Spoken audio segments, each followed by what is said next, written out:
আমাৰ ফখৰুদ্দিন আলী আহমেদ মহাবিদ্যালয়ৰ যেটো অশ্লীল ভিডিঅ' লৈ যেটো কথা চলি আছিল তো হেতু লৈ আমাৰ প্ৰিন্সিপাল ছাৰে মানে এই 6 জনক বহিষ্কাৰ কৰি দিলে।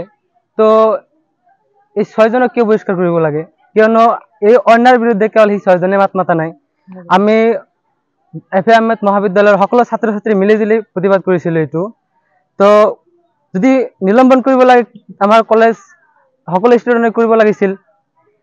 তো সেইকাৰণে আমি এতিয়া আবেদন জনাম যে তো সিহঁতক 12 ঘণ্টাৰ ভিতৰতে সিহঁতৰ নিলম্বনটো কেঞ্চেল কৰি দিব লাগে, সিহঁতক কলেজত আকৌ হেৰি কৰি দিব লাগে, আহিবলৈ দিব লাগে।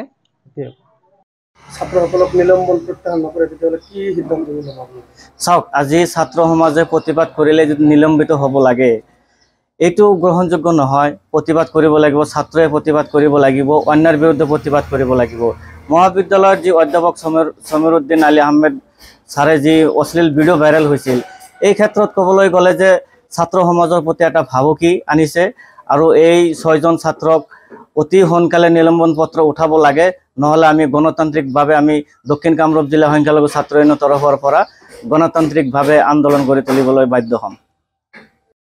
হয়, যি যোৱা 22 তাৰিখৰ অধ্যাপক ডক্টৰ সমীৰ আলী ছাৰৰ অশ্লীল ভিডিঅ' ভাইৰেলৰ যি ঘটনা হৈছিলে, এই ঘটনা সংক্ৰান্তত আমি গৰাইমাৰী ৰাজচক্ৰ চক্ৰবীয়া মহোদয়ক আমি পূবচুমীয়া গৰাইমাৰী শাখা ছাত্ৰ সন্থাৰ পৰা এখন লিখিত অভিযোগ দাখিল কৰিছিল, যদিও আজিলৈকে আমাক কোনো ধৰণৰ তথ্য দিব পৰা নাই। আৰু আনকি আমি মহাবিদ্যালয়ৰ প্ৰিন্সিপাল আব্দুল আৱাল চাহাবৰ লগত আমাৰ কথা হৈছিল, তেখেতে আমাক আশ্বাস দিছিল যে আমি অহা 5-7 দিনৰ ভিতৰত আপোনালোকক মাতি আনি আমি কিবা এটা আলোচনা কৰিম। কিন্তু আজিলৈকে কোনো ছাত্ৰ সংগঠনক মাতা হোৱা নাই। আৰু হঠাৎ যোৱা 11 তাৰিখত যি আকৰ্ষক সিদ্ধান্ত গ্ৰহণ কৰিলে, এয়া আমি পূবচুমীয়া গৰাইমাৰী শাখা ছাত্ৰ সন্থাৰ পৰা গৰিহণা দিছোঁ। এয়া ছাত্ৰ সমাজৰ প্ৰতি ভাবুকি সৃষ্টি কৰিছে। আৰু এই মানে নিলম্বন যদি অহা 12 ঘণ্টাৰ ভিতৰত যদি নিলম্বন প্ৰত্যাহাৰ নকৰে, আমি পূবচুমীয়া গৰাইমাৰী শাখা ছাত্ৰ সন্থাৰ পৰা গণতান্ত্ৰিকভাৱে আন্দোলন কৰিবলৈ কিন্তু বাধ্য হ'ম। আৰু এই ক্ষেত্ৰত নিলম্বিত হোৱা ছাত্ৰসকলৰ কোনো গাৰ্জেনৰ কথা হোৱা নাই, কোনো জিবি ৰিজলিউশ্যন নোহোৱাকৈ হঠাৎকৈ এই সিদ্ধান্ত লোৱা হৈছে। এয়া অবৈধ সিদ্ধান্ত বুলি আমি ভাবিছোঁ।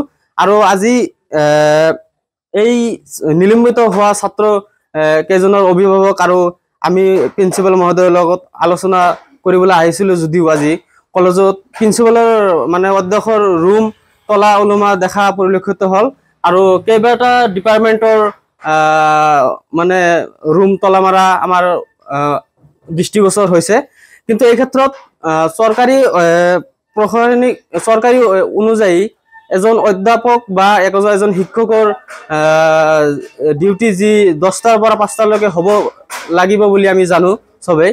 কিন্তু এই ক্ষেত্ৰত আমাৰ ফখৰুদ্দিন আলী আহমেদ মহাবিদ্যালয়ৰ কিন্তু আমি মানে অধ্যাপক সিমানখিনি দেখা নাই। আৰু প্ৰত্যেকটা ডিপাৰ্টমেণ্টৰ তলা ওলোমা আমাৰ পৰিলক্ষিত হৈছে, আপোনালোকে নিশ্চয় চাইছে ইয়াতে।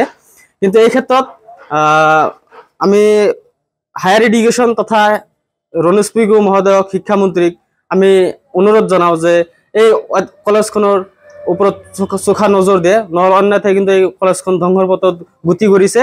আৰু এই যি আমাৰ ফখৰুদ্দিন আলী আহমেদ মহাবিদ্যালয়ৰ প্ৰিন্সিপাল মহোদয় এই হিটলাৰী মানে ৰাজত্ব চলাইছে, স্বৈৰতান্ত্ৰিক আৰু হিটলাৰী ৰাজত্ব ইয়াত চলিব দিয়া নহ'ব। আমি ছাত্ৰ সমাজে ছাত্ৰ সন্থাই কেতিয়াও ছাত্ৰৰ ওপৰত অত্যাচাৰ, মানৱিক অত্যাচাৰ আমি সহ্য নকৰোঁ।